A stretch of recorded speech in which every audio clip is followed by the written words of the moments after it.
বৰছিলা গায়নগাঁৱত ৰঙালী বিহু উৎসৱ আজি গৰু বিহু ৰাজ্যৰ চুকে কোণে অসমীয়াৰ বাপতি সাহোন ৰঙালী কাদৰাৰ ব্যাপক প্ৰস্তুতি দেখিবলৈ পোৱা গৈছে।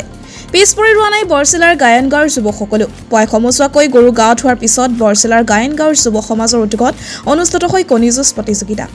বৰছিলা গায়নগাঁৱৰ যুৱ সমাজৰ উদ্যোগত আৰু স্থানীয় ৰাইজৰ সহযোগত অনুষ্ঠিত কৰিবলৈ লোৱা হৈছে ৰঙালী বিহু উৎসৱ। অহা ইংৰাজী 9 মে তাৰিখে এদিনীয়া কাৰ্যসূচীৰে অনুষ্ঠিত হ'ব গায়নগাঁৱত ৰঙালী বিহু উৎসৱ। সেই উপলক্ষে আজি কাৰ্যালয় মুকলি আৰু কণী যুঁজ প্ৰতিযোগিতা অনুষ্ঠিত হয়। এই কণী যুঁজ প্ৰতিযোগিতাত গাঁওখনৰ জ্যেষ্ঠজনৰ পৰা কনিষ্ঠজনলৈকে অংশগ্ৰহণ কৰা দেখা যায়।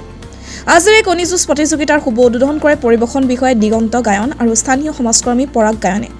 ৰঙালী বিহুৰ যোগেদি সমাজত শান্তি শৃংখলা তথা সম্প্ৰীতিৰ এনাজৰী অধিক সুদৃঢ় হোৱাৰ কামনা কৰিছে গায়নগাঁৱৰ যুৱ সমাজে।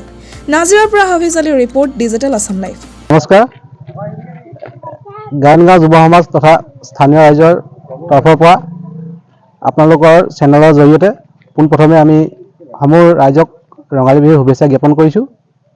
আপোনালোকক আমি জনাবলৈ পাই সুখী হৈছোঁ যে গায়নগাঁও যুৱ সমাজ তথা স্থানীয় ৰাইজৰ উদ্যোগত অহা 9 মে তাৰিখে পোনপ্ৰথমবাৰৰ বাবে আমাৰ গায়নগাঁৱৰ পানী যোগান আঁচনিৰ সন্মুখত আমি ৰঙালী বিহু উৎসৱ উদযাপন কৰিবলৈ লৈছোঁ। এদিনীয়া কাৰ্যসূচীৰ অংশস্বৰূপে ৰাতিপুৱা বৃক্ষৰোপণ, বিহুৱান উত্তোলন, মঞ্চ উদ্বোধন, চিত্ৰাংকন প্ৰতিযোগিতা, তাৰপিছতে আমি সন্ধিয়ালৈ বয়োজ্যেষ্ঠ গাঁৱৰ ব্যক্তিসকলক সম্বৰ্ধনা অনুষ্ঠান, তাৰপিছতে আমি আমন্ত্ৰিত হুঁচৰি দলৰ হুঁচৰি প্ৰদৰ্শন, ৰাতি 8 বজাত আমি সাংস্কৃতিক সন্ধিয়া আৰম্ভ কৰিবলৈ থিৰাং কৰিছোঁ। সমস্ত কাৰ্যসূচীতে আপোনালোকৰ চেনেলৰ জৰিয়তে আমি সমূহ ৰাইজৰ উপস্থিতি তথা দিহা পৰামৰ্শ আমি উদযাপন সমিতিৰ বিষয়ববীয়াৰ তৰফৰ পৰা একান্তই কামনা কৰিছোঁ। অসমৰ যুৱ প্ৰজন্মৰ মাজত শেহতীয়াকৈ জনপ্ৰিয় হৈ পৰা যুৱ প্ৰজন্মৰ কণ্ঠশিল্পী বিশ্বজিৎ সোণোৱাল আৰু ৰাখিস্মিতা গগৈৰ সংগীতানুষ্ঠান আৰম্ভ কৰিম। উক্ত সাংস্কৃতিক সন্ধিয়াতে উদ্বোধন কৰিব টাই আহোম উন্নয়ন পৰিষদৰ অধ্যক্ষ ময়ূৰ বৰগোহাঁই ডাঙৰীয়াই। আমি সমস্ত ৰাইজক আপোনালোকৰ চেনেলৰ জৰিয়তে উক্ত কাৰ্যসূচীলৈ নিমন্ত্ৰণ জনালোঁ।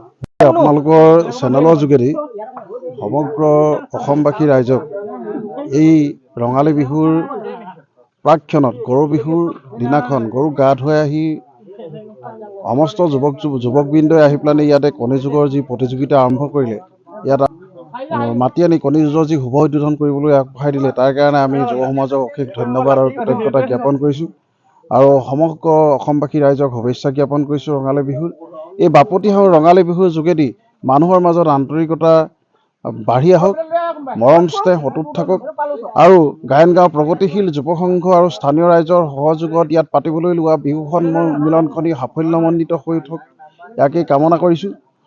অসমবাসী ৰাইজক এটাই অনুৰোধ, এই ৰঙালী বিহুৰ প্ৰাকক্ষণত আমি বন্ধুত্বসুলভ মনোভাৱেৰে মিলা প্ৰীতিৰ মাজেৰে সমগ্ৰ ৰাজ্যক আগবঢ়াই নিয়াৰ ক্ষেত্ৰত সকলোৱে অৰিহণা যোগক, ভাই বন্ধুৰ মাজত সদায় মিলা প্ৰীতিৰ ভাৱ অটুট ৰাখক, ইয়াকে কামনা কৰিছোঁ।